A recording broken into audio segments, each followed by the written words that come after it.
Hello, good afternoon. ഇന്നത്തെ ടോപ്പിക്കേ should you respect your parents. കേട്ടോ, ദൈവമേ, നിങ്ങൾ എന്താ പറയാൻ പോകുന്നത്? ഞങ്ങൾ ട്രോളാൻ റെഡി ആയിട്ടുണ്ട് കേട്ടോ ചേച്ചി. ചിലരുടെ മനസ്സിൽ കൂടി ഇപ്പോൾ പോകുന്നുണ്ടോ? അപ്പോൾ അതിൻ്റെ ഉത്തരം യെസ് ഓർ നോ എന്നുള്ളതാണ് എൻ്റെ ഇന്നത്തെ ടോപ്പിക്. എൻ്റെ ആൻസർ പറയട്ടെ. ഇപ്പം തന്നെ പറഞ്ഞു കഴിഞ്ഞാൽ നിങ്ങളുടെ ക്യൂരിയോസിറ്റി പോകും അല്ലേ? ഞാൻ കുറച്ച് സംസാരിച്ച് കഴിഞ്ഞിട്ട് ഞാൻ പറയാം. നോക്കൂ, നിങ്ങൾ നിങ്ങളുടെ പേരൻസിനെ ലവാണ് ചെയ്യേണ്ടത്, റെസ്പെക്റ്റ് അല്ല. റെസ്പെക്റ്റ് എന്ന് പറയുമ്പോൾ അതിനൊരു, ഇപ്പോൾ അപ്പുറത്തെ വീട്ടിലെ ഒരു പയ്യൻ, കൊച്ചു പയ്യൻ, ഇപ്പം നോർത്ത് ഇന്ത്യയിലൊക്കെ ആണെങ്കിൽ അവരെങ്ങനെയാണെന്ന് വെച്ചാൽ ഓടി വന്നിട്ട് ഇപ്പുറത്തെ വീട്ടിലെ കുറച്ച് പ്രായമുള്ള അപ്പൂപ്പൻ്റെ കാലിൽ വന്നിട്ട് നമസ്തേ ദാദാജി എന്ന് പറയും. അവന് ആ ദാദാജിയുടെ അടുത്തുള്ളത് സ്നേഹമാണോ റെസ്പെക്റ്റ് ആണോ? അവൻ ഡീഫോൾട്ടായിട്ടുള്ളൊരു റെസ്പെക്റ്റ് ആണ് കൊടുക്കുന്നത്. തല നരച്ച ആളുകളെ കാണുമ്പോൾ നമ്മൾക്ക് ഒരു റെസ്പെക്റ്റ് കിട്ടും അല്ലേ?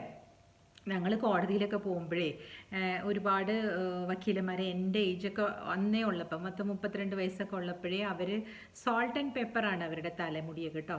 അപ്പം ഞാൻ ചോദിക്കും, ഇതെന്താ നിങ്ങളിങ്ങനെയാണോ, സ്റ്റൈലാണോ, ഇത് അജിത്തിൻ്റെ പോലെയാണോ നടക്കുന്നത്? അങ്ങനെയൊക്കെ ഞങ്ങൾ ഫ്രണ്ട്സിനോട് ചോദിക്കുമ്പോൾ അവർ പറയേ അത് മാത്രമല്ല, ഇതിനൊരു ഡീഫോൾട്ട് റെസ്പെക്റ്റ് കിട്ടും ഈ സോൾട്ട് ആൻഡ് പെപ്പർ ഹെയറിന്. കേസും കിട്ടും. ഇദ്ദേഹത്തിന് കുറച്ച് പ്രായമുള്ള വക്കീലാണ്, അതുകൊണ്ട് പരിചയസമ്പത്ത് കൂടുതലുണ്ടെന്ന് പറഞ്ഞിട്ട് ഡീഫോൾട്ടായിട്ട് ഒരു റെസ്പെക്റ്റ് കിട്ടും. ആ ഡീഫോൾട്ട് റെസ്പെക്റ്റ് ആണോ നമ്മൾ അച്ഛനമ്മമാർക്ക് കൊടുക്കേണ്ടത്? അതാണ് എൻ്റെ ചോദ്യം. അല്ല, നമ്മൾ കൊടുക്കേണ്ടത്, അല്ലെങ്കിൽ ആസ് എ മദർ നമുക്ക് വേണ്ടുന്നത്, ആസ് എ ഫാദർ നമുക്ക് വേണ്ടുന്നത് ലവാണ് മക്കളുടെ കയ്യിൽ നിന്ന്. ഇപ്പോൾ ഒരു മകൻ അല്ലെങ്കിൽ ഒരു മകൾ, എൻ്റെ ബ്രദർ ചെയ്യുന്ന കാര്യം കേട്ടോ ഞാൻ പറയണേ. എൻ്റെ അച്ഛൻ്റെ കാലൊക്കെ അവൻ ശരിക്കും ഞാനും ചെയ്തു കൊടുക്കുവേ. അവൻ വന്നിട്ട് കാലൊക്കെ മുരിഞ്ഞിരിക്കുകയാണെങ്കിൽ നിവ്യയൊക്കെ എടുത്തുകൊണ്ട് വന്നിട്ട് തടവിയൊക്കെ കൊടുക്കും. ഞാനും ചെയ്യാറുണ്ട്, എൻ്റെ അമ്മയുടെയും ചെയ്യാറുണ്ട്. ഞങ്ങൾ അങ്ങനെയാണ്. അപ്പോൾ അത് ഞങ്ങളുടെ ലവാണ്, റെസ്പെക്റ്റ് അല്ല ഞങ്ങൾ കാണിക്കുക. എന്നിട്ട് അവൻ പറയും ചെയ്യും, ഒരു ചായ എടുത്തേ, അങ്ങനെയൊക്കെ പറയും, മനസ്സിലായോ?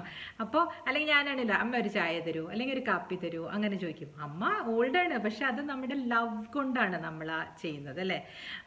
അപ്പം ഈ പിള്ളേർക്ക് ഒരു സ്ഥലത്ത് ഇരുത്തൂല അങ്ങനെയൊക്കെ പറയും. എൻ്റെ ബ്രദർ രാത്രി വന്നാലും അമ്മ അവന് വേണ്ടുന്ന സാധനം എന്തെങ്കിലും ചെറുത് മതി, മുട്ട പൊരിച്ചതോ എന്തെങ്കിലും അമ്മ ഉണ്ടാക്കി വെക്കും. ഞങ്ങൾ രണ്ടുപേരും ഒരുപാട് അങ്ങനെ പ്രയാസപ്പെടുത്താറില്ല കേട്ടോ അച്ഛനും അമ്മേനെയും. പക്ഷെ ഈവൻ ഫിസിക്കലി ഇത് ചെയ്തു തരണം അത് ചെയ്യണം അങ്ങനെയൊന്നുമില്ല. പക്ഷെ ലവ് കൊണ്ട് നമുക്ക് അവരുടെ അടുത്ത് നമുക്കൊരു സ്വാതന്ത്ര്യമുണ്ട്. ഏത് മക്കൾക്ക്? ആ സ്വാതന്ത്ര്യം അയൽവക്കത്തെ കുട്ടികൾക്ക് ഉണ്ടാവില്ല അല്ലേ? അവർ ഓടി വന്നിട്ട് നമസ്തേ ദാദാജി എന്ന് പറഞ്ഞ കാല് തൊട്ട് തൊഴുതിട്ട് പോകും. പക്ഷേ അല്ലെങ്കിൽ എൻ്റെ അമ്മയുടെ കാല് ഒന്ന് തൊട്ട് തൊഴുതിട്ട് പോകും. പക്ഷെ അമ്മയുടെ അടുത്ത് പറയാൻ പറ്റുമോ, എനിക്കൊരു ചായ ഇട്ട് തന്നേ ആൻറ്റി, അങ്ങനെ പറയാൻ പറ്റുമോ? അത്രയും അങ്ങനെയുള്ള ബന്ധങ്ങൾ ഉണ്ടാവായിരിക്കും. പക്ഷെ സ്റ്റിൽ മക്കൾക്കുള്ള ഒരു ഉരിമ, തമിഴിൽ പറയണമല്ലേ, മക്കൾക്കുള്ള ഒരു അവകാശം ആർക്കുമില്ല അല്ലേ? നമ്മൾ മക്കൾക്കുള്ള ഒരു സ്നേഹവും നമുക്ക് പറയാം. അച്ഛനോടോ അമ്മയോടോ ഇതെടുത്ത് തരുമോ അതെടുത്ത് തരുമോ. ഞാൻ എൻ്റെ അച്ഛനെ കൊണ്ട് മാങ്ങ വരെ പറിപ്പിക്കും. ഇപ്പോഴും അച്ഛൻ പറിച്ചു തരും എനിക്ക് പച്ചമാങ്ങ. ഞാനത് റീലൊക്കെ ഇട്ടിട്ടുണ്ട് ഇതിന് മുമ്പ്. അച്ഛൻ അങ്ങനെയൊക്കെ ചെയ്തു തരുന്നുണ്ട്. അതെന്തുകൊണ്ടാണ്? അച്ഛനോടുള്ള റെസ്പെക്റ്റ് അവിടെ പോകുന്നൊന്നുമില്ല, അച്ഛനോട് റെസ്പെക്റ്റ് ഇല്ലാഞ്ഞിട്ടുമല്ല, ലവാണ് കൂടുതൽ. എന്നോടുള്ള സ്നേഹമാണ് അച്ഛനത് പറിച്ചു തരുന്നത് വഴി അല്ലേ? അല്ലെങ്കിൽ എൻ്റെ അമ്മ എനിക്കൊരു കാപ്പി ഇട്ട് തരുന്നത് വഴി, അല്ലെങ്കിൽ അതൊക്കെ സ്നേഹമുള്ളത് കൊണ്ടല്ലേ? അപ്പം നിങ്ങൾ എന്താണ് നിങ്ങളുടെ മക്കളോട് ആവശ്യപ്പെടേണ്ടത്? നിങ്ങൾ ആവശ്യപ്പെടേണ്ടത് സ്നേഹമാണ്. അതെങ്ങനത്തെ സ്നേഹമായിരിക്കും? ആൺമക്കൾ ആണെങ്കിൽ ജസ്റ്റ് ഒന്ന് അമ്മയൊക്കെ ഇടയ്ക്ക് വിളിച്ചിട്ട് ഹലോ അമ്മ സുഖമായിട്ടിരിക്കുന്നോ, അല്ലെങ്കിൽ ഒരു സമയം വെക്കുക. ഇവർക്കൊക്കെ ഒരുപാട് വലിയ വലിയ ജോലികൾ ചെയ്യുന്നവർക്ക് എന്നും എപ്പോഴും വിളിച്ചുകൊണ്ടിരിക്കാൻ പറ്റില്ല അച്ഛനമ്മമാരെ. ചിലപ്പോൾ അവർ ബിസി ആയിട്ട് എന്തെങ്കിലും മീറ്റിങ്ങിലൊക്കെ ഇരിക്കുന്ന സമയമായിരിക്കാം. ഇപ്പം എൻ്റെ വയസ്സൊക്കെ ഉള്ളതെന്ന് പറഞ്ഞാൽ എൻ്റെ ഹസ്ബൻഡിനൊക്കെ ഒരുപാട് മീറ്റിങ്സും അങ്ങനത്തെ കുറേ റെസ്പോൺസിബിലിറ്റീസ് ഒക്കെ ഉള്ളതായിരിക്കുമല്ലേ? വയസ്സിൻ്റെ അനുസരിച്ചുള്ള റെസ്പോൺസിബിലിറ്റി ഉള്ള ജോബായിരിക്കുമല്ലോ. അപ്പോൾ ആ സമയത്ത് ചിലപ്പോൾ അമ്മമാരെ വിളിക്കുമ്പോൾ എടുക്കാൻ പറ്റിയെന്ന് വരില്ല. അപ്പോൾ അമ്മയൊക്കെ അത് വിചാരിച്ചിട്ട് ദേഷ്യപ്പെടേണ്ട കാര്യമൊന്നുമില്ല. എത്ര പ്രാവശ്യം ഞാൻ വിളിച്ചു, അയ്യോ ഞാനെങ്ങാനും ഇവിടെ എങ്ങാനും ചത്ത് കിടന്നാൽ പോലും നിങ്ങൾ അറിയില്ലല്ലോ, അങ്ങനെ പറയരുത് കേട്ടോ. കാരണം അവർ ജോലി ചെയ്യുന്നതും അവർ നിങ്ങൾക്ക് വേണ്ടിയിട്ടും കൂടെ ആണല്ലോ. അച്ഛനമ്മമാർക്ക് ഇപ്പോൾ പെൻഷൻ പൊസിഷനൊക്കെ ഉള്ളവരാണെങ്കിൽ വേണ്ട, ആവശ്യമില്ല. അതല്ലാതെ ഇപ്പോൾ ഡിപ്പെൻഡൻ്റ് ആയിട്ട് ജീവിക്കുന്ന ആൾക്കാരുണ്ടല്ലോ. എൻ്റെ മദർ ഇൻ ലോ ഒക്കെ അങ്ങനെ ഡിപ്പെൻഡൻ്റ് ആണ്. 2 ആൺമക്കളുടെ അടുത്തുനിന്നാണ് അവരുടെ കാര്യങ്ങളെല്ലാം അവർ നന്നായി ചെയ്യുന്നുണ്ട്. ആർക്കും അതിന് കുറ്റം പറയാൻ പറ്റില്ല. ആ അമ്മയ്ക്ക് അപ്പം ഫോൺ ചെയ്യുന്ന കാര്യത്തിൽ അമ്മ എപ്പോഴും പറയാറുണ്ട്, എന്തിനാ എല്ലാ ദിവസവും വിളിക്കാത്തതെന്ന്. അപ്പം ഞാൻ എൻ്റെ ഹസ്ബൻഡിൻ്റെ അടുത്ത് പറയാറുണ്ട്, എല്ലാ ദിവസവും വിളിക്ക്, ജസ്റ്റ് ഒന്ന് വിളിച്ചിട്ട് ചോദിക്കൂ. അപ്പം എന്നെ ഡെലിഗേറ്റ് ചെയ്യും. അപ്പം ഞാൻ പറയും, ആക്ച്വലി എനിക്ക് കംഫർട്ടബിൾ അല്ല. ഞാൻ എൻ്റെ അച്ഛനമ്മേനെ വേണമെങ്കിൽ ഫുൾ ടൈം വിളിക്കാം, അത് കുഴപ്പമില്ല. പക്ഷേ ഈ ഏജ് ഗ്യാപ്പ് വരുമ്പോഴേ, അല്ലെങ്കിൽ കുറച്ച് എയിൽമെൻസും ഒക്കെ വരുമ്പോൾ എല്ലാവരും തമിഴിൽ പറയും സിടുമൂഞ്ചിതാ, അയ്യോ എന്നെ സിടുമൂഞ്ചി എന്ന് പറയും. എന്ന് പറഞ്ഞാൽ മിണ്ടുന്നതിന് വഴക്കിട്ട് കളയും ഇവരൊക്കെ. നീ എന്തിനാ അങ്ങനെ പറഞ്ഞേ, നീ എന്തിനാ ഇങ്ങനെ പറഞ്ഞേന്ന് ചോദിക്കാൻ തുടങ്ങും. അപ്പോൾ എന്താണെന്ന് വെച്ചാൽ നമ്മൾ അവോയ്ഡ് ചെയ്യാൻ തുടങ്ങും. അയ്യോ മിണ്ടാതിരുന്ന കുഴപ്പമില്ലല്ലോ, അല്ലെങ്കിൽ ഫോൺ ചെയ്യാതിരുന്ന കുഴപ്പമില്ലല്ലോ എന്ന് കരുതി അവോയ്ഡ് ചെയ്യും. അത് നമ്മുടെ അച്ഛനും അമ്മയാണെങ്കിൽ പറഞ്ഞെന്ന് കരുതി കുഴപ്പമില്ല, നാളെ ഫോൺ ചെയ്യുമ്പോൾ അവരത് മറന്നു പോകും. പക്ഷേ ഇൻലോസിൻ്റെ അടുത്തുനിന്ന് നമ്മളിപ്പം എന്തെങ്കിലും പറഞ്ഞു എന്നിരിക്കട്ടെ, എന്തെങ്കിലും ഒരു ഇറിറ്റേറ്റഡ് ആയിട്ട് ഞാൻ എന്തെങ്കിലും പറഞ്ഞു എന്നിരിക്കട്ടെ, ഉടനെ തന്നെ ആ ഫോൺ വച്ച ഉടനെ മറ്റ് 2 മക്കളെ വിളിച്ചിട്ട് പറയും, അയ്യോ മൂത്ത മരുമോളില്ലേ, ആ കുട്ടി ഇങ്ങനെ സംസാരിച്ചു എൻ്റെ അടുത്ത്, എന്തൊരു കഷ്ടമാണ്, എന്നെ എന്തിനാ ഇങ്ങനെ പേടിപ്പിക്കുന്നു, എന്തോ ഇവരിങ്ങനെ. ആരായി? നമ്മൾ വെറുതെ ഫോൺ ചെയ്ത് ജസ്റ്റ് എന്തെങ്കിലും ഒന്ന് പറഞ്ഞിട്ടുണ്ടാവുള്ളൂ, അതിനെ ഒരു ചെറിയ എന്താ പറയുക തിരി കൊളുത്തി അത് വലുതാക്കി ചിലപ്പോൾ അവിടെ ഇരുന്ന് കേൾക്കുന്ന മകന് തോന്നുകയാണ്, ഓ എന്താണ് ഈ ഭാബി അല്ലെങ്കിൽ ഈ ചേട്ടത്തിയമ്മ അല്ലെങ്കിൽ ഈ അനിയത്തി ഇങ്ങനെയൊക്കെ സംസാരിക്കുന്നത്, ഇപ്പം ശരിയാക്കി തരാമെന്നും പറഞ്ഞ് അനുജൻ വിളിക്കുകയാണ് ആരാ ചേട്ടത്തിയമ്മേനെ, നിങ്ങൾ എന്താ പറഞ്ഞ എൻ്റെ അമ്മേനെ. അപ്പോൾ എങ്ങനെയുണ്ടാവും? എന്നെപ്പോലത്തെ ചേട്ടത്തിയമ്മയാണെങ്കിൽ എങ്ങനെയായിരിക്കും റിയാക്ട് ചെയ്യുന്ന പറയാം, പോയി പണി നോക്കുന്നു പറയും കേട്ടോ. എനിക്ക് ഓർമ്മയൊന്നുമില്ല എന്താ സംസാരിച്ചതെന്ന്. പക്ഷേ അടുത്ത പ്രാവശ്യം ഞാൻ എന്തായിരിക്കും ചെയ്യുക? ഞാൻ ഫോൺ ചെയ്യില്ല. എന്തിനു ഞാൻ ഫോൺ ചെയ്യണം? ഇതുപോലെ ഒരു പ്രശ്നം ഉണ്ടാക്കാനാണെങ്കിൽ ഞാൻ വിളിക്കണ്ടല്ലോ. ഇത് എല്ലാം വേറെ താമസിക്കുന്നതും ദൂരെ താമസിക്കുന്ന മരുമക്കൾക്കും പിന്നെ മക്കൾക്കും കുറച്ച് അവോയ്ഡ് ചെയ്യാൻ പറ്റും. ഇങ്ങനത്തെ സിറ്റുവേഷൻസ് വിളിക്കാതിരിക്കാൻ പറ്റും. കൂടെ അപ്പുറത്തെ റൂമിൽ താമസിക്കുമ്പോൾ എന്ത് ചെയ്യും? അമ്മമാർ ഇങ്ങനെ തുടങ്ങിയാൽ, ടോക്സിസിറ്റി തുടങ്ങിയാൽ, ഒരുപക്ഷെ അവരുടെ വയസ്സിൻ്റെ ആയിരിക്കാം, നമ്മൾക്കിനി ആ വയസ്സാകുമ്പോൾ അങ്ങോട്ടാണോ നടന്ന് ചെല്ലുന്നതെന്ന് വരെ നമുക്ക് പേടി തോന്നുന്ന അവസ്ഥയാണ്. പക്ഷേ നമ്മൾ സ്നേഹം കൊടുത്ത് ശീലിക്കുക, സ്നേഹം തിരിച്ചു കിട്ടും. സ്നേഹം മാത്രം കൊടുക്കുക കേട്ടോ. ഒരു ചെറുതായിട്ടൊക്കെ ഒന്ന് മക്കളൊക്കെ ചൂടാവും. ഇപ്പം എൻ്റെ ഹസ്ബൻഡാണെങ്കിലും ചൂടാകാത്തൊരു മനുഷ്യനാണ്, എന്ത് പറഞ്ഞാലും ഇങ്ങനെ ഇരിക്കും. ഞാൻ ചോദിക്കും എങ്ങനെ ഇങ്ങനെ ഇരിക്കാൻ പറ്റുന്നു? അമ്മയോട് അച്ഛനോടൊന്നും കയർത്ത് സംസാരിച്ചൂടാ എന്ന് പറയും. എന്നിട്ട് അദ്ദേഹത്തിന് എന്തെങ്കിലും കാര്യം അവരെ ധരിപ്പിക്കണം എന്നുണ്ടെങ്കിൽ എൻ്റെ അടുത്ത് പറയും, കാരണം ഞാൻ മോശക്കാരി ആയിക്കോട്ടെ, എനിക്ക് അങ്ങനെ പറഞ്ഞു ശീലമുള്ളതല്ലേ, ഇത് സാരല്ല, ആകെ അങ്ങനെ പറയുന്ന എല്ലാവർക്കും അറിയാം. അത് പാടില്ല കേട്ടോ. നിങ്ങൾക്ക് നിങ്ങളുടെ അച്ഛനും അമ്മമാരോട് പറയാനുള്ളത് നിങ്ങൾ തന്നെ പറഞ്ഞോളൂ, കാരണം അവർ മറന്നു നോക്കോളും. ഇൻലോസിൻ്റെ അടുത്ത് ഡോട്ടർ ഇൻലോ പറഞ്ഞു കഴിഞ്ഞാൽ മറക്കില്ല, അത് തന്നെ പറഞ്ഞ് അതൊരു പുണ്ണായിട്ട് മാറും. കണ്ടോ, എന്നാലും ആ കുട്ടി എൻ്റെ അടുത്ത് ഇങ്ങനെ സംസാരിച്ചിട്ടുണ്ട് പണ്ട് എന്നുള്ളത് എപ്പോഴോ കഴിഞ്ഞു പോയ കാര്യം പിന്നെ എപ്പോഴെങ്കിലും പൊങ്ങി വരും കേട്ടോ. അപ്പോൾ നിങ്ങൾ നിങ്ങളുടെ അച്ഛനെയും അമ്മയും സ്നേഹിച്ചാൽ മതി. റെസ്പെക്റ്റ് അതിൻ്റെ സൈഡിൽ കൂടെ ഉണ്ടല്ലോ. ഈ പറഞ്ഞ പോലെ കുപ്പ എടുക്കാൻ വരുന്ന ആൾ പോലും പറയും, വണക്കം സർ ഗുഡ് മോർണിംഗ് സർ. അപ്പോൾ അതിനകത്ത് അത് എന്തുകൊണ്ട് അവർക്ക് സ്നേഹം ഉണ്ടായിട്ടാണ്, അല്ല ഒരു റെസ്പെക്റ്റ്. ഒരു പ്രായമുള്ള മനുഷ്യനെ കാണുമ്പോൾ അല്ലെങ്കിൽ നിങ്ങൾ 10 രൂപ കൊടുക്കുന്നതിൻ്റെ ഒരു റെസ്പെക്റ്റ്, നിങ്ങളുടെ വീട്ടിൽ ജോലി ചെയ്യുന്നവരൊക്കെ അതിനാണ് നിങ്ങൾക്ക് വണക്കം വയ്ക്കുന്നത്, നമ്മൾ തമിഴിൽ പറയുന്ന പോലെ. അല്ലാതെ നിങ്ങളുടെ മക്കൾ മാത്രമാണ് നിങ്ങളെ സ്നേഹിക്കുന്നുണ്ടാവുള്ളൂ. അപ്പം നിങ്ങൾക്ക് സ്നേഹമല്ലേ വേണ്ടേ? അപ്പോൾ should you respect your parents എന്ന് ചോദിക്കുമ്പോൾ ആൾക്കാർ ട്രോളാൻ വരുന്നതിന് മുമ്പ് ഇത് മുഴുവൻ കണ്ടിട്ട് വേണം എന്നെ ട്രോളാനായിട്ട്. I am telling you, respect is there side wise, but love ആണ് ഇമ്പോർട്ടൻ്റ് ആയിട്ടുള്ളത്. അച്ഛനും അമ്മയ്ക്കും വേണ്ടത് സ്നേഹമാണ് കേട്ടോ. ആ സ്നേഹം അങ്ങോട്ട് വാരിക്കോരി കൊടുത്തു. നിങ്ങൾ ഷൗട്ട് ചെയ്യുന്നതൊന്നും കുഴപ്പമൊന്നുമില്ല. ഞാൻ അച്ഛനും അമ്മമാരോട് ചോദിക്കട്ടെ, നിങ്ങളുടെ മക്കളല്ലാതെ വേറെ അയൽവക്കത്തെ ആൾ വന്ന് ഷൗട്ട് ചെയ്താൽ നിങ്ങൾ സമ്മതിക്കുമോ? പിരിച്ചു വിടുമോ അവൻ്റെ കൈ അല്ലേ? അതേസമയം നിങ്ങളുടെ മകനാണ് ആ 2 ഒച്ചെടുക്കുന്നതെങ്കിൽ അവൻ കാര്യം പറഞ്ഞിട്ട് അങ്ങ് പോകും, അത്രയല്ലേ ഉള്ളൂ. മകളാണെങ്കിലും പറയും, അത് ഇങ്ങനെ എന്തെങ്കിലുമൊക്കെ പറയും, വാ പോയ കോടാലി പോലെ എന്തെങ്കിലും കാണിച്ചിട്ട് പോകും. പക്ഷെ എൻ്റെ മോളല്ലേ അല്ലേ? ഒന്ന് പുറകിലേക്ക് ഇങ്ങനെ ചിന്തിച്ച് നോക്കൂ. നമ്മളുടെ കഴിഞ്ഞു പോയ കാലങ്ങളിലൊക്കെ നമ്മളെങ്ങനെ ഷൗട്ട് ചെയ്യുകയും പിടിക്കുകയൊക്കെ ചെയ്യും. നമ്മൾ ആരോടാ ഷൗട്ട് ചെയ്യുക? കൂടുതൽ സ്നേഹമുള്ളിടത്താണ്. സ്നേഹമില്ലാത്തടത്ത് നമ്മൾ ഷൗട്ട് ചെയ്യാൻ പോവില്ല. കാരണം എന്തിന്?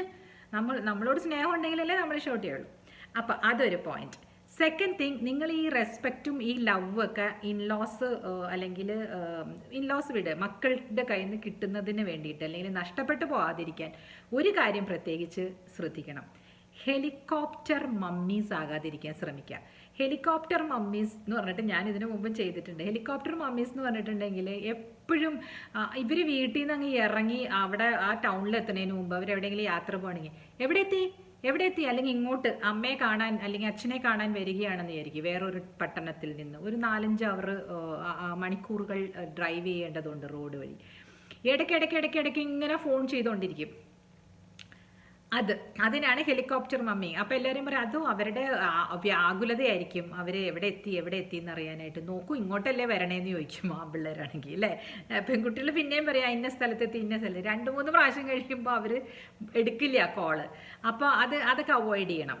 പിന്നെ എസ്പെഷ്യലി ഈ ഇൻലോസ് അമ്മമാരുടെ കാര്യം ഞാൻ പറഞ്ഞു.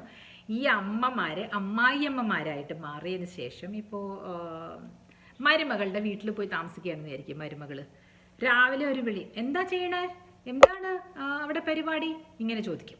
ഭക്ഷണം കഴിച്ചോ? ചെമ്മീൻ ഒലത്തിയതോ ഉച്ചയ്ക്ക്? അയ്യോ അത് കൊള്ളില്ല. ആ ചെമ്മീൻ ഒലത്തിയതൊക്കെ കൊളസ്ട്രോൾ വരും. ഏത് 10-32 വയസ്സുള്ള മരുമകൾക്ക് ചെമ്മീൻ ഒലത്തിയത് കഴിച്ച കൊളസ്ട്രോൾ വരുമെന്ന്. അപ്പം ഈ മരുമകൾ എന്ത് വിചാരിക്കും, ദൈവമേ ഇവരോട് ഇനി എന്താ പറയുക, മുട്ടക്കറിയായിരുന്നോ, മുട്ടയൊന്നും അങ്ങനെ കഴിക്കരുത്, എന്താ ചെയ്യുക ഇങ്ങനെ. അപ്പം നമുക്കൊരു സംസാരിക്കാൻ ഒരു ടോപ്പിക് ഇല്ലാതെ വേണം. അല്ലെങ്കിൽ കുട്ടികളുണ്ടെന്ന് വിചാരിച്ചു. അപ്പം മോളെന്തേ കളിക്കുകയാണ്, താഴെയാണോ കളിക്കണേ, അവിടെയൊക്കെ തുടച്ചിട്ടുണ്ടാ, അഴുക്കായിരിക്കുമല്ലോ നിങ്ങളുടെ വീടൊക്കെ എപ്പോഴും, എന്തായി, ഇതൊക്കെ ആവശ്യമുള്ള കാര്യമാണോ? നിങ്ങളവിടെ റെസ്പെക്റ്റ് നിങ്ങൾ കളഞ്ഞില്ലേ, നിങ്ങളുടെ സ്നേഹം അവിടെ മറഞ്ഞു പോയില്ലേ. മകനോടുള്ള ആ ഒരു മകൻ്റെ കുഞ്ഞിനെ നോക്കണ്ടോ ഇവളെന്നുള്ള ആ കുഞ്ഞിൻ്റെ അമ്മയല്ലേ നോക്കുന്നത്. ഒന്ന് ആലോചിച്ച് നോക്കൂ, കുറച്ച് നേരം ഇരുന്ന് ചിന്തിക്കൂ. എൻ്റെ പ്രായമുള്ള ആൾക്കാരോടാണ് ഞാൻ പറയുന്നത്, ഞാൻ ചിന്തിക്കുന്നുണ്ട് കേട്ടോ. ഇനിയിപ്പം ഞാൻ മാറിപ്പോവോ? ഇല്ല, ഞാൻ മാറില്ല. ഞാൻ ഇങ്ങനെ സ്ട്രോങ് ആയിട്ട് ഇങ്ങനെ ബലം പിടിച്ച് നിൽക്കുകയാണ്. ഞാൻ ഇതുപോലെ തന്നെ ആയിരിക്കണം, ഇനിയും എൻ്റെ തല നരയ്ക്കുമ്പോഴും ഞാൻ അങ്ങനെ ആയിരിക്കണം എന്ന് തന്നെയാണ് എൻ്റെ ആവശ്യം. പിന്നെ അല്ല എൻ്റെ ആഗ്രഹം. ആവശ്യം എന്ന് പറഞ്ഞാൽ ശരിയാവില്ലല്ലോ. അപ്പോൾ നിങ്ങൾ നിങ്ങളുടെ മക്കളുടെ അടുത്തുനിന്ന് ലവ് ആണ് എക്സ്പെക്റ്റ് ചെയ്യേണ്ടത്, റെസ്പെക്റ്റ് അല്ല കേട്ടോ. പിന്നെ അച്ഛനമ്മമാർക്ക് ഈ പണം അയച്ചു കൊടുക്കുന്ന കാര്യത്തിലില്ലേ, അതിലൊരിക്കലും അമാന്തം കാണിക്കണ്ട കേട്ടോ, ആരും കാണിക്കണ്ട. കുറച്ചുണ്ടായുള്ളെങ്കിൽ കുറച്ച് അയക്കുക. ഇപ്പം ഈ മാസം എനിക്ക് പ്രയാസമായിരുന്നു അമ്മ എന്ന് പറഞ്ഞാൽ കുറച്ച് അയക്കുക, അപ്പം അമ്മയ്ക്ക് മനസ്സിലാകും. അതല്ലെങ്കിൽ അയക്കാൻ പറ്റാത്ത അവസ്ഥകൾ വരണമെങ്കിൽ ആദ്യമേ പറഞ്ഞേക്കുക, ഇങ്ങനെ കുറച്ച് പ്രശ്നങ്ങളൊക്കെ കാണുന്നുണ്ട്. എന്നാലും ഡിപ്പെൻഡൻ്റ് ആയിട്ടുള്ള അമ്മമാരും അച്ഛന്മാരും ഒക്കെ ആണെങ്കിൽ പണത്തിൻ്റെ കാര്യത്തിൽ ഈ മക്കൾ പിടിക്കണ്ട കേട്ടോ. അവരുടെ സ്വത്തുക്കൾ കിട്ടിയില്ല, അവരുടെ ഇത് കിട്ടിയില്ല, പലതും പറയും. സ്വത്തില്ലെങ്കിലും നമ്മൾ അച്ഛനമ്മയെ നോക്കിയേ പറ്റുള്ളൂ, മനസ്സിലായോ? നമ്മുടെ നിയമം പറയുന്നത് മാത്രമല്ല, അത് നമ്മുടെ ഒരു സംസ്കാരത്തിൻ്റെ ഭാഗമാണ്. അതുകൊണ്ട് നമ്മുടെ കർമ്മ നന്നാകും. അത് ഒരു മോശം പ്രവൃത്തികൾ ചെയ്ത് അച്ഛനമ്മമാരുണ്ടാകാം, എല്ലാം ഉണ്ടാവാട്ടോ, അത് അവരുടെ കർമ്മയാണ്. പക്ഷെ അവർ തിരിച്ചു വരുന്നില്ലേ നമ്മുടെ അടുത്തേക്ക് കൈ നീട്ടിയിട്ട് എനിക്ക് നിങ്ങൾ തന്നാലേ എനിക്ക് ജീവിക്കാനുള്ളൂ എന്ന് എല്ലാവർക്കും അറിയാലോ എന്ന് പറയുന്നിടത്ത് തന്നെ നിങ്ങൾക്ക് ആ ഒരു സൗഭാഗ്യമാണ് വന്നിരിക്കുന്നത്. എന്ത്? അച്ഛനെ അമ്മയെ നോക്കാനുള്ള. എല്ലാ വീടുകളിലും ആവശ്യമില്ല. അപ്പോൾ മിഡിൽ ക്ലാസ് ആയിട്ടുള്ള ഫാമിലിയിലൊന്നും അച്ഛനും അമ്മയ്ക്കും പൈസ കൊടുക്കേണ്ട ആവശ്യമില്ല. പൈസ കൊടുക്കുകയും അരുത്. അവർക്ക് കൊടുക്കേണ്ടത് ഒരു ട്രിപ്പ്, അവരേതെങ്കിലും ഒരു നല്ല സ്ഥലത്ത്, ഒരു തീർത്ഥ സ്ഥലത്ത് കൊണ്ടുപോവുക, അവിടെ നല്ല ഹോട്ടലിൽ താമസിപ്പിക്കുക, അവർക്ക് ഇഷ്ടമുള്ള ഫുഡ് വാങ്ങിച്ചു കൊടുക്കുക, ഭദ്രമായിട്ട് വീട്ടിൽ കൊണ്ടുവന്നാക്കുക. ഏത്? ഈ മാസം ഇങ്ങനെ മന്ത്ലി ഒന്നും വേണ്ടാത്ത അച്ഛനും അമ്മമാർക്കും അത് നിങ്ങൾ ശ്രദ്ധിച്ച് ചെയ്യുക. വർഷത്തിൽ 1-2 പ്രാവശ്യം അത് ചെയ്യുക. പിന്നെ ചില അച്ഛന്മാർക്കും ഇങ്ങോട്ടും പോകണം എന്നൊന്നും ഇഷ്ടമുണ്ടാവില്ല. അപ്പം അങ്ങനെയുള്ളവരുടെ ഇഷ്ടം എന്താണെന്ന് വെച്ചാൽ ചിലപ്പോൾ പാക്ക് ചെയ്ത് ഒരു ചിക്കനോ ബിരിയാണിയോ അങ്ങനെയൊക്കെ ഇടയ്ക്ക് കൊണ്ടുപോയി കൊടുത്താൽ മതിയായിരിക്കും, നോൺ വെജ് ആയിട്ടുള്ള ആൾക്കാരാണെങ്കിൽ. ചില ആളുകൾക്ക് ചിലപ്പം ബുക്സിനോടായിരിക്കും പ്രേമം അല്ലേ, അവർക്ക് അങ്ങനത്തെ ബുക്സ് കൊണ്ടുപോയി കൊടുക്കുക, എത്ര വിലയുള്ള ബുക്കാണെങ്കിലും. അല്ലെങ്കിൽ എന്തെങ്കിലും പിന്നെ ഈ ആയുർവേദിക് മെഡിസിൻസ് ഒക്കെ ഇല്ലേ, ബൂസ്റ്റേഴ്സ് ഒക്കെ ഉണ്ടല്ലോ, ഇത് കഴിച്ചാൽ അത് നല്ല, അങ്ങനെയുള്ള കാര്യങ്ങളൊക്കെ ഈ പ്രായമുള്ള ആൾക്കാർക്കൊക്കെ ഇഷ്ടമുണ്ടാവും. ഞാൻ വെറുതെ ഇങ്ങനെ ടിപ്സ് പോലെ പറയുന്നതേ ഉള്ളൂ കേട്ടോ, നിങ്ങളുടെ ഇഷ്ടമാണ്. ബട്ട് സ്റ്റിൽ അതൊക്കെ ചെയ്യുക.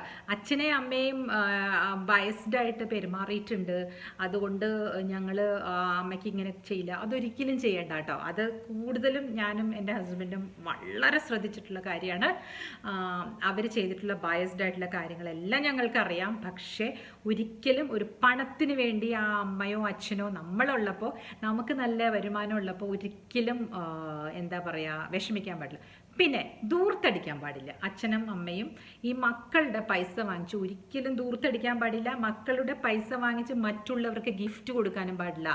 ഈ പോയിന്റ് എല്ലാവരും ഒന്ന് ശ്രദ്ധിച്ച് കേട്ടോളൂ കേട്ടോ. ഇപ്പം ഞങ്ങളൊക്കെ മിഡിൽ ഈസ്റ്റിലൊക്കെ വർക്ക് ചെയ്യുന്നവരാണ്. എൻ്റെ ഹസ്ബൻഡൊക്കെ എത്ര ഹാർഡായിട്ടുള്ള സിറ്റുവേഷനിലൊക്കെ വർക്ക് ചെയ്യുന്നുണ്ടെന്നറിയോ. അപ്പം നമ്മൾ ഈ കൊടുക്കുന്ന പണം അച്ഛനും അമ്മയും തന്നെ ആയിരിക്കണം യൂസ് ചെയ്യേണ്ടത്. അവർക്ക് അവിടെ ഒരു ജനസമ്മതി കിട്ടാൻ വേണ്ടിയിട്ട് ഇന്ന കല്യാണത്തിന് 5000 രൂപ, ഇതിന് 10,000, അതിനൊന്നും ആവശ്യമില്ല. അതിപ്പോൾ പറയും ചേച്ചി അങ്ങനെ പറ്റൂ, ഇത്ര നാളൊക്കെ അവർ കൊടുത്ത് ജീവിച്ചിട്ടുള്ളതല്ലേ. ഇനി അവരുടെ കാലം എന്ന് പറയുന്നത് ഇപ്പോൾ എൻ്റെ മദറിൻലോ അല്ലെങ്കിൽ എൻ്റെ അച്ഛൻ എൻ്റെ അമ്മയൊക്കെ എല്ലാവരും 80s അടുത്തു. അവരൊന്നും ഇനി they don't have to take from their children and give it to the society. അത് ചിൽഡ്രൻ തന്നെത്താൻ കൊടുത്തോളും. അവർ തന്നെ അവർക്ക് കൊടുക്കേണ്ടുന്ന ആൾക്കാർക്കും അല്ലെങ്കിൽ ഡൊണേഷൻസും ഒക്കെ മക്കൾ തന്നെ കൊടുക്കുന്നുണ്ടാവും. അതിൻ്റെ പുറത്തു കൂടി അച്ഛനമ്മയെ നോക്കുന്നതിൻ്റെ പുറത്തു കൂടി അയ്യോ അവിടെ കല്യാണം കേട്ടോ, അവർക്ക് ഒരു പവൻ കൊടുക്കണം, ഇവർക്ക് അങ്ങനെയുള്ള ഇപ്പോൾ പവനൊക്കെ 50,000-55,000 രൂപയെന്ന് ആലോചിച്ച് നോക്കൂ. Don't take those kind of എന്താ പറയുക, don't put those kind of burdens on your children. അത് എപ്പോഴും അവിടെയാണ് സ്നേഹം എന്ന് പറയുന്നത്. എൻ്റെ മക്കൾ സമ്പാദിക്കുന്ന എൻ്റെ പൈസ അല്ലെങ്കിൽ എൻ്റെ കുഞ്ഞുങ്ങളുടെ പൈസ ഞാൻ സൂക്ഷിക്കും, അങ്ങനെ ആയിരിക്കണം. അല്ലാതെ ഈ പ്രായമായവർ ഒട്ടും ചെയ്യരുത്. ഞാൻ എന്തുകൊണ്ടാണ് പ്രായമായിരുന്നു ചേച്ചി, നിങ്ങൾക്കും പ്രായമാവും, ഞാൻ പ്രായമാകുമ്പോൾ ഞാൻ അങ്ങനെ ആവണം. അതിനാണ് ഞാനിതൊക്കെ റെക്കോർഡ് ചെയ്ത് യൂട്യൂബിൽ വെക്കുന്നത്, മനസ്സിലായോ. ഇപ്പോൾ ഞാൻ ചെയ്യേണ്ടത് എന്താണെന്ന് വെച്ചാൽ, ഇപ്പോൾ എൻ്റെ കയ്യിലുള്ള പൈസയൊക്കെ എടുത്തിട്ട് എനിക്ക് കുറച്ച് ചാരിറ്റിയൊക്കെ ഞാൻ ചെയ്യേണ്ടതാണ്. Because my age is that. എൻ്റെ അച്ഛനും അമ്മയും അത് ചെയ്യണമെന്നില്ല, അമ്മയും അച്ഛനും ഇത് തന്നെയാണ്. പക്ഷേ they just give to charity. അവർ പറയണത് നമുക്ക് എന്തിനാ അത്ര ആവശ്യമില്ല അങ്ങനെയൊക്കെ പറയുന്നുണ്ട്. പക്ഷെ ഞാൻ പറയണേ ഇനി ചെയ്യണ്ട, you use it for your self. നിങ്ങളുടെ മെഡിസിനും നിങ്ങൾക്ക് എന്തെങ്കിലും കാര്യങ്ങളൊക്കെ ഉണ്ടെങ്കിൽ അങ്ങനെയൊക്കെ ചെയ്യൂ. ഇനി സമൂഹത്തിൽ നിന്ന് സല്യൂട്ട് മേടിക്കാൻ വേണ്ടിയിട്ട് ആ അമ്പലത്തിൽ ഇത്ര രൂപ, അവിടെ ഇങ്ങനെ കുറേ കാശ്, അതൊന്നും ഇനി ആവശ്യമില്ല. അപ്പോൾ പറയും എന്തത് ഞങ്ങൾ പ്രായമായ ആൾക്കാർക്ക് ഡൊണേഷൻ ചെയ്യേണ്ടതെന്ന്. ഉണ്ടെങ്കിൽ കൊടുത്തോളൂ, നിങ്ങളുടെ പെൻഷൻ എടുത്ത് കൊടുത്തോളൂ. ഇവിടെയൊക്കെ ഈ മണലാരണ്യത്തിലൊക്കെ വർക്ക് ചെയ്യണ മക്കളുടെ കയ്യിൽ നിന്നൊക്കെ എടുത്തിട്ട് അങ്ങനെ ചെയ്യാൻ പാടുണ്ടോ? ഡിഫറൻസ് ഓഫ് ഒപ്പീനിയൻ ഉള്ളവർക്ക് താഴെ എഴുതാം, ഒന്നും കുഴപ്പമില്ല. കാരണം നമ്മളിതൊരു സംവാദമാണ്, പലർക്കും പല ഒപ്പീനിയൻ ഉണ്ടായേക്കാം. കഴിഞ്ഞ പ്രാവശ്യം ഞാൻ പറഞ്ഞു, ഒരു റീലിനകത്ത് ഞാൻ പറഞ്ഞിരുന്നു, അതുപോലെ എൻ്റെ ഒരു ഇതിൽ ഞാൻ പറഞ്ഞു, അമ്മമാർക്കാണോ വൈഫിനാണോ പ്രാധാന്യം കൊടുക്കേണ്ടതെന്ന്. പ്രാധാന്യം, അതാണ് ഞാൻ പറഞ്ഞത്, പ്രയോറിറ്റി എപ്പോഴും വൈഫിനായിരിക്കണം. അപ്പോൾ ഒരു ചേച്ചി ഇളയ മോനാ, അപ്പോൾ അമ്മ പറയണ കേൾക്കണ്ടേ? അമ്മ എന്തിനു പറയുന്നത് എന്തിനു കേൾക്കണം? അമ്മയെ സ്നേഹിക്കുകയാണ് വേണ്ടത്. അമ്മ ഇവരുടെ ലൈഫിലേക്ക് മൂക്ക് നൂണ്ടാനേ പാടില്ല. മൂക്ക് നൂണ്ടാന്ന് പറഞ്ഞാൽ എന്താ? അത് തന്നെ, മൂക്കിടാൻ പാടില്ല അല്ലേ, നുഴഞ്ഞു കയറാൻ പാടില്ല.